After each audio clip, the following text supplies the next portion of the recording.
No puede haber texto sin contexto.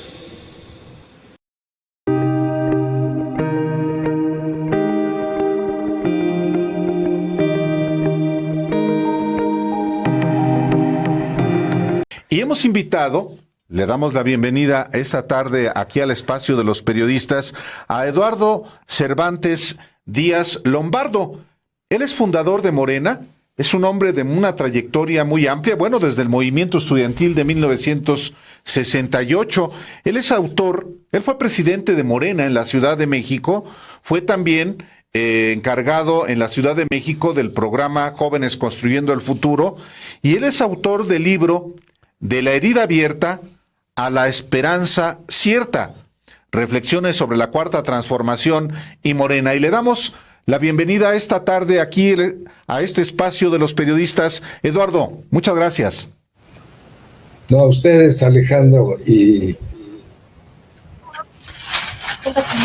Álvaro. Pues ¿por dónde empezar? Yo creo que casi por el principio, que sería entrarle a lo que estamos viendo hoy mismo en este episodio, en el episodio Monreal, en el episodio Laida Sansores y lo que se ha estado ventilando.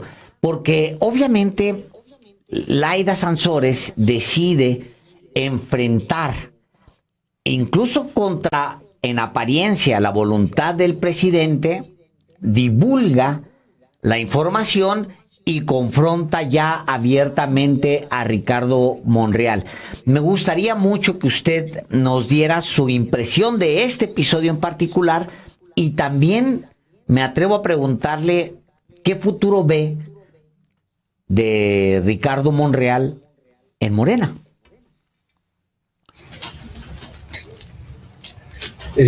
Mira, Alejandro, vi un rato la intervención de Laida en su programa, El Jaguar, y ella defiende un postulado que me parece esencial, que es el derecho a la crítica. A veces la crítica molesta y se considera políticamente incorrecta, pero en el caso del que hablamos es moralmente necesario que estas cosas se hagan públicas, porque es mucho lo que está en juego. Entonces, mi opinión es que Laida actúa de acuerdo a su conciencia, sus convicciones, y da una información pertinente, dado lo delicado del tema que está tratando. Y esto efectivamente se articula con el asunto de Morena, que para mí es terrible lo que está pasando y sumamente preocupante. Mi idea, no sé si llamarla hipótesis, es que en Morena está predominando desde agosto de 2018, después de terminadas las labores de campaña electoral, está predominando una concepción y una práctica fundada en la cultura política del PRI. Y que la idea o el propósito es apropiarse de Morena para instrumentar esa cultura política que, en mi opinión, está en contra de los fundamentos ideológicos, históricos, políticos y morales de la Cuarta Transformación. De manera que el asunto es de una desviación y de una contradicción flagrante, que es necesario que se analice, que se discuta y que se abra públicamente el problema de la transición que está viviendo el partido, teóricamente, de la Cuarta Transformación. Estamos viendo síntomas de, como este episodio puede identificarse como un síntoma de una enfermedad que padece Morena, y que tiene que ver con otros síntomas que tiene que ver, que, por ejemplo, lo ocurrido en la elección interna de agosto, con prácticas que llevaron inclusive a actos de violencia, con la manera en cómo se postulan a candidatos. Esto que estamos viendo, esta disputa ríspida entre liderazgos, entre visiones de la política en Morena, ¿qué revela también de Morena como partido político? Mira, Álvaro, el problema de la renovación de direcciones dio inicio con una convocatoria a la elección de dirigentes estatales y nacionales, que por cierto se retrasó 4 años, porque debió haberse realizado en el año de 2018, esa renovación de direcciones. Pero se trata de una convocatoria que es una joya autoritaria. Es decir, abre la puerta o crea el caldo de cultivo para las prácticas nefastas del acarreo, de la compra del voto por consigna, del vota si te vas. En fin, fue un conjunto de prácticas, yo creo que masivas y generalizadas. Debe haber sin duda excepciones, pero la regla es que predominaron este tipo de prácticas muy propias, por cierto, de la cultura política del PRI, casi calcadas. Parece una calca histórica de las formas en que procedía el PRI cuando era el partido omnipotente en nuestro país. Ahí se realizaron 300 asambleas distritales, en las que se eligieron en cada una de ellas 10 congresistas, 5 mujeres y 5 hombres. De manera que esa jornada de 300 asambleas distritales a lo largo y ancho del país dio por resultado la elección de 3,000 congresistas.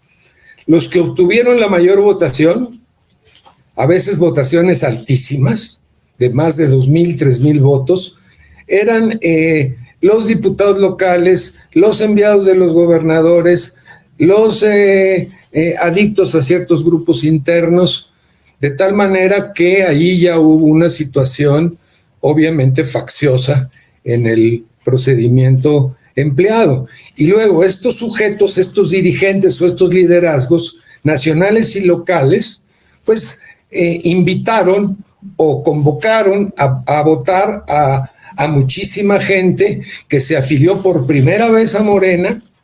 Es decir, a la hora de registrarse para una asamblea que no era asamblea, en realidad ni siquiera se discutió, podemos decir que llamadas eufemísticamente asambleas, se registraron y votaron gentes que fueron, muchas de ellas acarreadas, sin ningún compromiso con el proyecto de transformación de México, sin trayectorias en el movimiento, de manera que de los 3,000 congresistas, un alto porcentaje es ajeno al significado y a la trascendencia del proyecto de transformación que enarbola y que llevó adelante el liderazgo de López Obrador.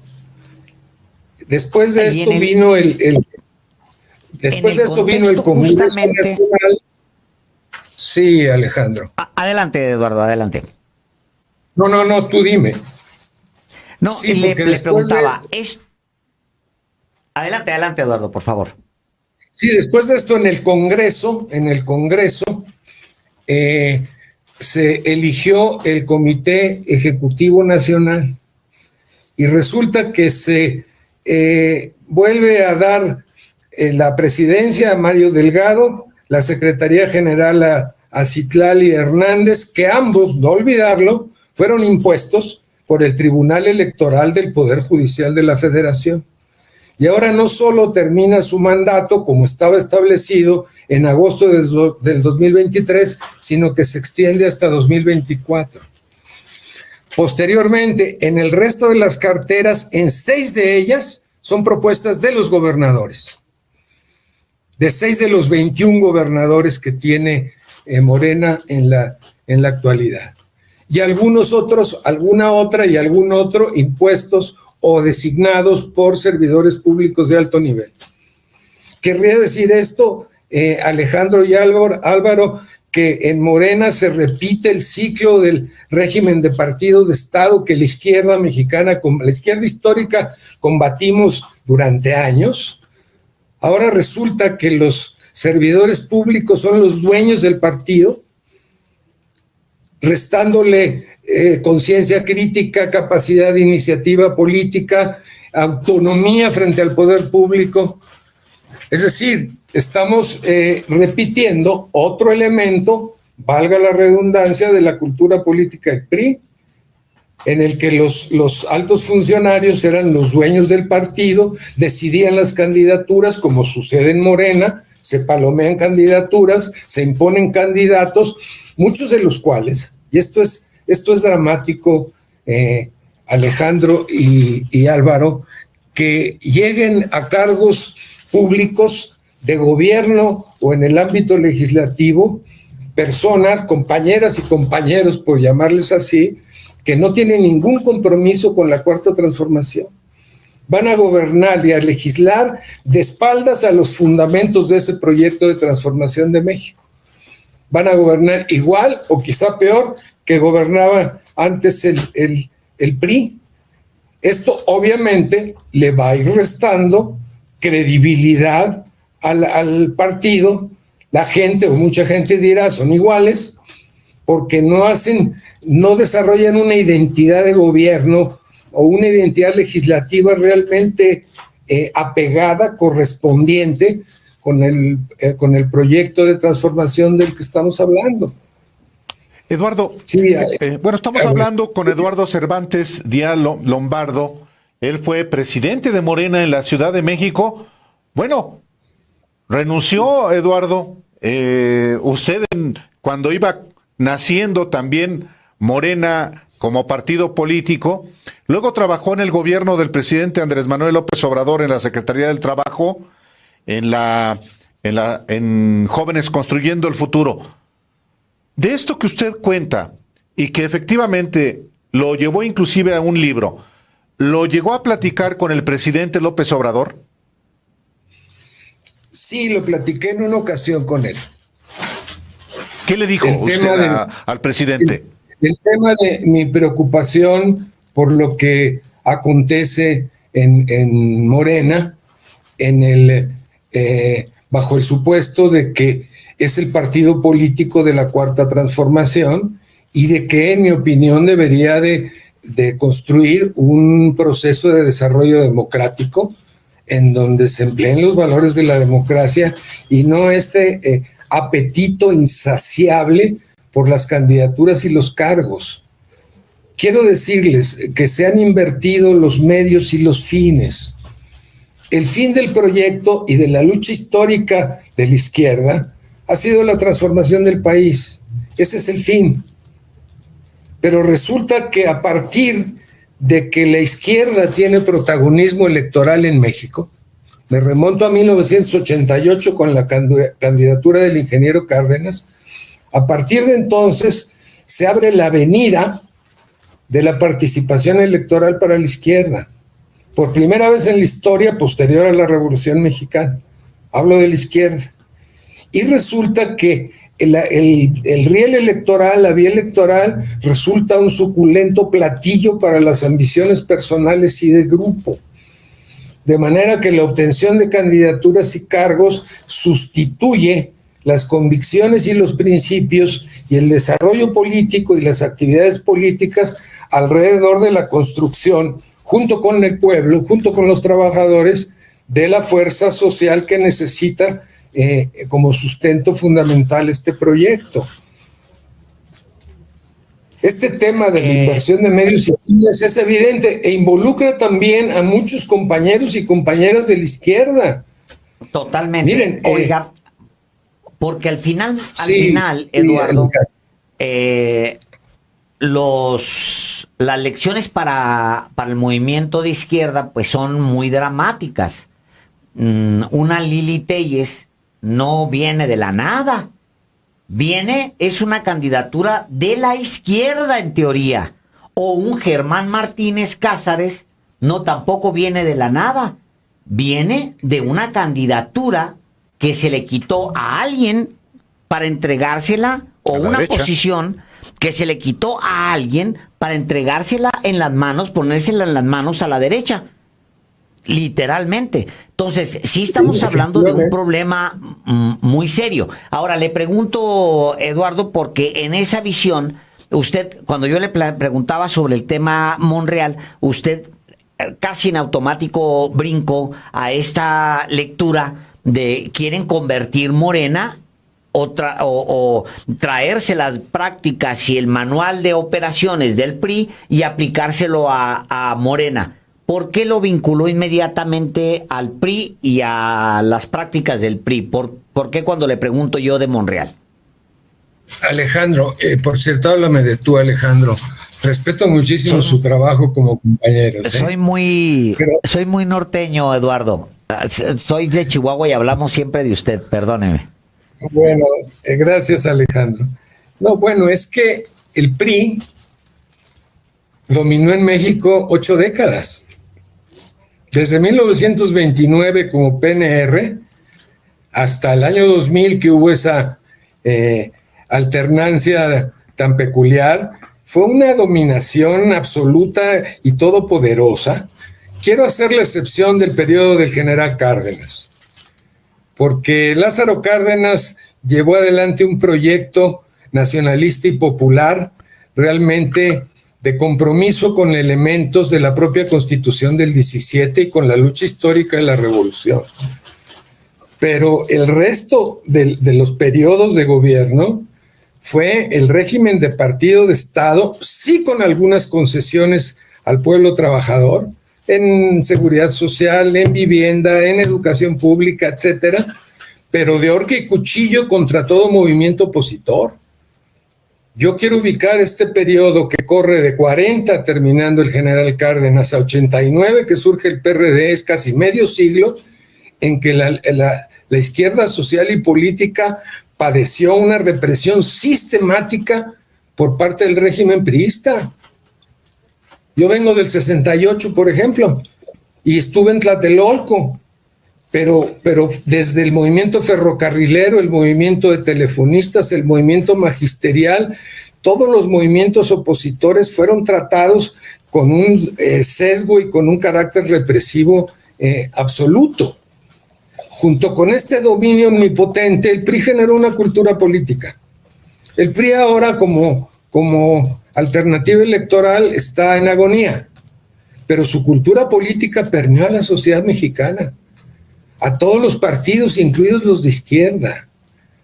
Entonces, lo que están tratando de reproducir en Morena es esa cultura política de la manipulación, de la disciplina, del acarreo, de la compra del voto, de la imposición de candidaturas, etcétera, etcétera. Eso es lo que está pasando en Morena desde agosto del 2018. A mí no me gusta ese término de primor, pero efectivamente es una alianza PRI-Morena que desvirtúa por completo los fundamentos de la Cuarta Transformación y la esperanza que depositaron más de 30 millones de ciudadanos y ciudadanas en la elección de junio de 2018. En realidad están secuestrando al partido para llevarlo por un sendero que daría el traste con el proyecto de la Cuarta Transformación en caso de consolidarse esa hegemonía. En ese camino anda Morena, lo cual, en mi opinión, quiero añadir otro elemento: la mayoría de los miembros del partido que vienen del movimiento no están de acuerdo con esos métodos y con las prácticas que desarrollan los liderazgos.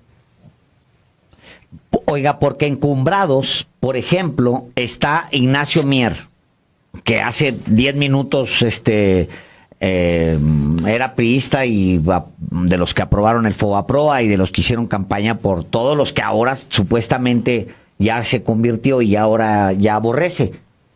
Pero el mismo Ricardo Monreal, me regreso a lo de Ricardo Monreal con insistencia, me gustaría mucho su lectura de lo que está pasando con Ricardo Monreal, porque en esa lección, en esa visión histórica, pues vale mucho la pena ver qué piensa alguien como usted con respecto a Monreal. ¿De qué tamaño es el problema o el factor Monreal? Y si puede desembocar en una ruptura que ponga en entredicho inclusive la victoria en 2024. Usted lo advierte de alguna manera en su libro, de la herida abierta a la esperanza cierta. Advierte usted los riesgos que hay dentro del movimiento, pero Monreal es importante en este momento porque es una fisura. Ricardo es un doctorado en pragmatismo crudo. Es decir, yo pienso que frecuentemente ha negociado sin principios, en aras de acomodos o de ganancias políticas. Y yo creo que esa ausencia de poner por delante convicciones, principios e ideales termina siendo de la política un chiquero y una confrontación constante. No veo a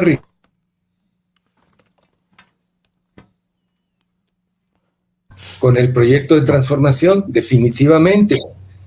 Conozco que es un hombre con mucha trayectoria, con una gran experiencia política, con capacidad de negociación, pero la ha llevado a un extremo que resulta disolvente en términos, reitero, de la lógica del proyecto.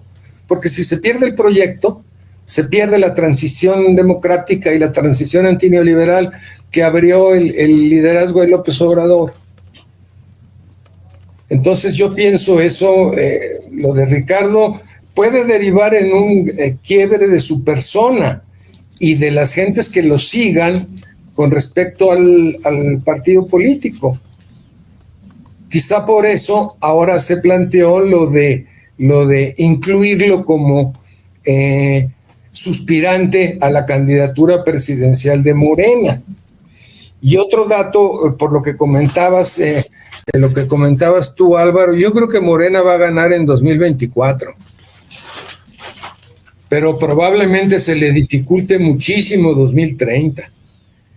Y por otro lado, si el liderazgo de López Obrador y el movimiento del cual fue dirigente llegó hasta la mitad del puente, en 24 ya corremos el riesgo de un estancamiento y una regresión. Y una regresión que sería, lo dice usted también en el libro que escribió en 2020, una regresión que que implicaría una derecha mucho más beligerante, más violenta, como ocurre a veces en la teoría del péndulo. Sí, Álvaro, pero la derecha está perdida. Es cierto que bueno, en ahorita. términos... Es decir, justo por eso es el péndulo. No tiene propuesta y no tiene referentes políticos. Además de que viene de un pasado tenebroso que fueron los 36 años ininterrumpidos de neoliberalismo, de concentración abrumadora de la riqueza, de decadencia nacional, de crisis social.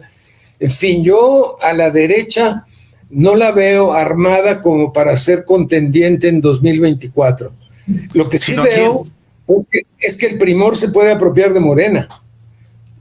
Y estancar, o sea, e incluso una toma desde adentro.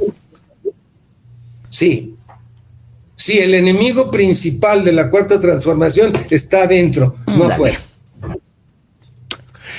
Está dentro, no fuera. ¿Qué otras expresiones existen o puede exponerlas Eduardo de quienes pueden tomar efectivamente el poder y transformar a Morena en un PRI? Por lo pronto ya está. El liderazgo de Mario Delgado ha sido de una afinidad total con la cultura política del PRI, en todos los aspectos. Incluso el propio Mario Delgado estuvo a favor de la construcción del aeropuerto subacuático de Texcoco y estuvo anteriormente de acuerdo con la reforma educativa. Estuvo de acuerdo con la reforma educativa en tiempos del PRD, él era coordinador de la fracción de diputados, de la reforma del Pacto por México, que incluía una reforma educativa siniestra. Él estuvo de acuerdo. ¿Sí? Entonces, tiene unos antecedentes y una trayectoria que no lo nutren en términos de un liderazgo opositor fundado en principios y en convicciones. Y bueno, tiene un enorme poder dentro de Morena, casi un poder unipersonal para tomar decisiones. ¿Qué debe hacer Morena? ¿Qué debe ser Morena para seguir siendo Morena? Ahí entramos a terrenos de la utopía, Álvaro. Yo creo que la tirada sería intentar cambiar la correlación de fuerzas, considerando que existe una base militante con conciencia y compromiso alrededor de la Cuarta Transformación, que requiere tener un papel activo en el curso de desarrollo del partido. Quizá el pronóstico no sea bueno, por eso hablo de utopía, Alejandro, pero Pues sí. yo creo que es la única manera. No creo en la redención. Yo sé que Andrés Manuel, quizá por sus convicciones, cree en la redención y en el ejemplo. Yo soy muy escéptico, en el sentido de que las gentes cambian. Un servidor público importante de la Secretaría de Bienestar me decía que nosotros somos los puros y que ellos son los conversos. Yo le decía, no te equivoques, no son conversos, son oportunistas. La persona que me dijo eso había trabajado en cinco gobiernos neoliberales, había sido servidor público importante y asesor de gentes ilustres del PRI, y ahora ya estaba en la lógica de la Cuarta Transformación, y luego en un asunto de trabajo me decía, pero ¿y por qué es necesario hablar de neoliberalismo? Yo le decía, porque la 4T es respuesta y alternativa al neoliberalismo. ¿Por qué lo tenemos que ocultar en términos del trabajo territorial que realizan los servidores de la nación, de la Secretaría de Bienestar? Que su trabajo es parte de un proyecto y que es pertinente que se analice con ellos estos temas.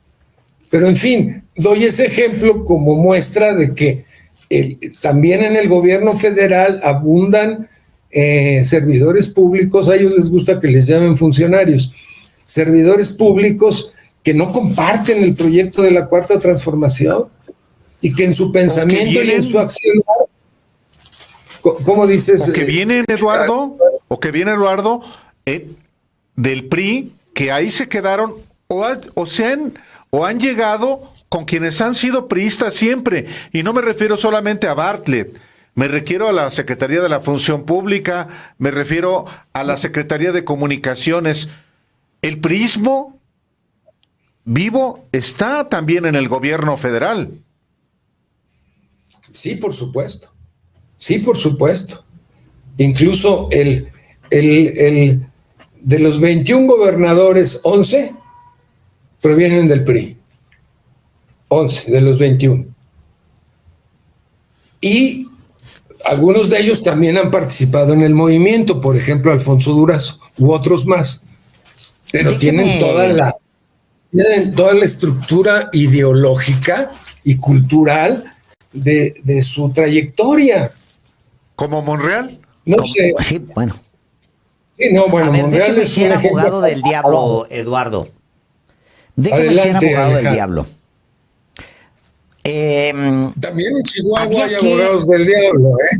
También en Chihuahua hay abogados del diablo, por supuesto. A ver, había que armar un movimiento de lo mejor, de lo más rescatable.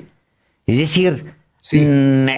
Tal cual, ganas tantas posiciones, de repente te entregan un avión, un DC-9, que tiene, pues ahí están las sillas, hay un piloto, otro piloto, titulares, 4 de copilotos, y luego pues hay que atender también, necesitas sobrecargos, necesitas 10 personas que atiendan esa cantidad de personas de sobrecargo, nada más que los que ganan el DC-9, pues son nada más un piloto, pues sí le sabe mover ahí, y una sobrecargo y otro copiloto, y necesitas al resto del equipo y lo tienes que sacar de algún lado. Entonces, a donde volteas, Eduardo, no es hacia los camiones que van pasando, volteas hacia el avión que está enseguidita, y hacia el otro avión que está ahí atrás, y al que acaba de volar, también lo atiendes, ese otro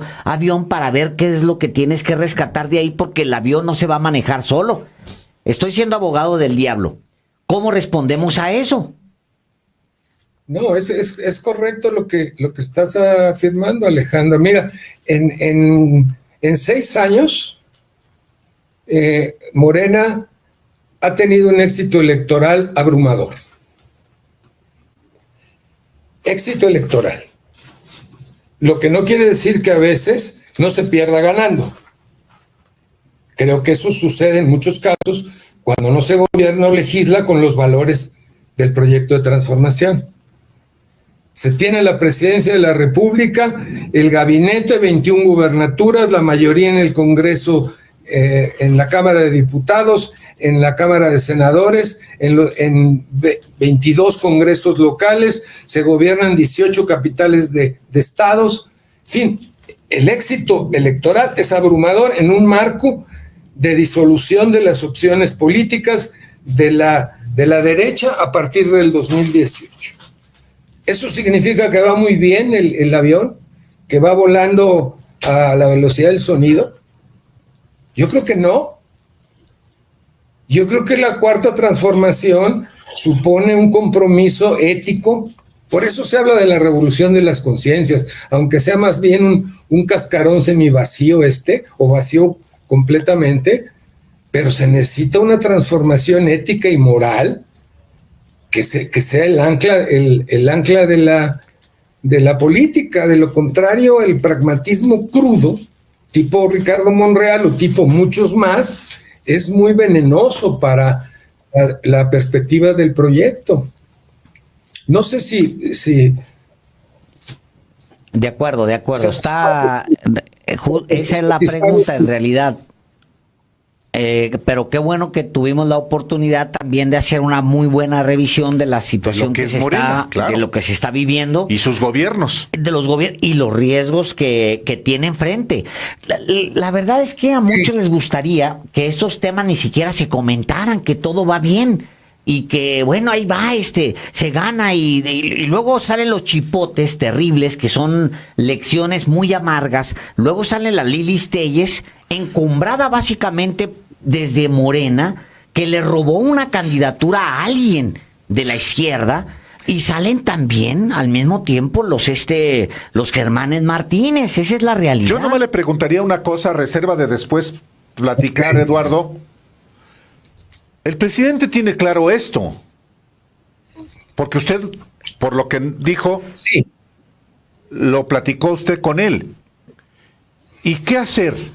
¿Y qué le corresponde hacer a él, que es el líder del movimiento y hoy en su responsabilidad de presidente de la República? Yo corro el riesgo de equivocarme, pero creo que Andrés Manuel abrió el abanico en 2018 para asegurar que se respetara el resultado electoral y posteriormente, pensando en la gobernabilidad, recurrió a personas que no necesariamente comparten el proyecto porque él hizo un liderazgo histórico.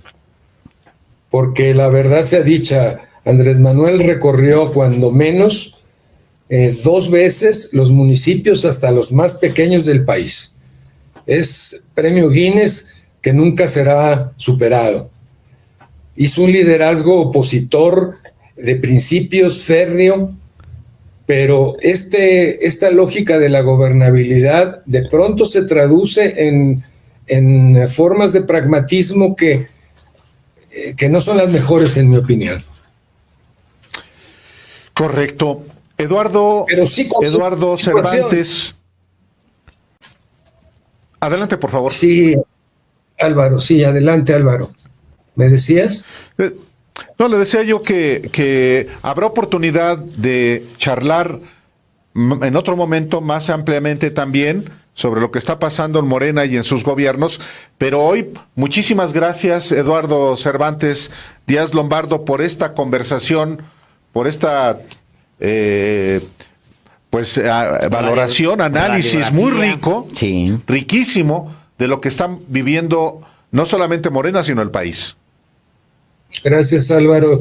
Y Alejandro, quisiera mencionar de manera muy breve el tema de la Convención Nacional Morenista, que es un proceso colectivo de cuestionamiento a las prácticas que actualmente se llevan a cabo en Morena y que ha tenido algunos eventos en la Ciudad de México importantes en términos de participación. Creo que generaron un impulso muy valioso de agrupamiento de la militancia con conciencia y compromiso alrededor del proyecto de transformación. No creo que se trate de una vulgar repetición de clase política. Creo que hay realmente descontento en la base de Morena, muy justificado, y ese impulso es muy valioso. Sin embargo, yo les he manifestado algunas discrepancias en su concepción y en el hecho de un liderazgo unipersonal. Incluso he comentado con ellos la pertinencia de una dirección colectiva, equitativa y representativa para que se dé un proceso interno en Morena de construcción de una alternativa que presumiblemente, regreso a la utopía, pueda modificar al menos parcialmente la correlación de fuerzas. Y agradecerles muchísimo a ustedes la oportunidad de platicar. Ojalá haya otro momento para continuar con estos temas tan importantes. Gracias, Alejandro, y gracias. Claro. Y lo respeto muchísimo por el periodismo que hacen. Sinceramente, cuánta falta hace gentes haciendo el periodismo como ustedes, ¿eh? Muchas gracias. Muchas gracias, Eduardo. Un abrazo grande y muchas gracias. Gracias por ver nuestros videos. Te invitamos a que te suscribas, ver nuevos videos, activar la campanita, darnos like, seguirnos en las plataformas digitales y Facebook. Recuerda que la verdad nos hará libres.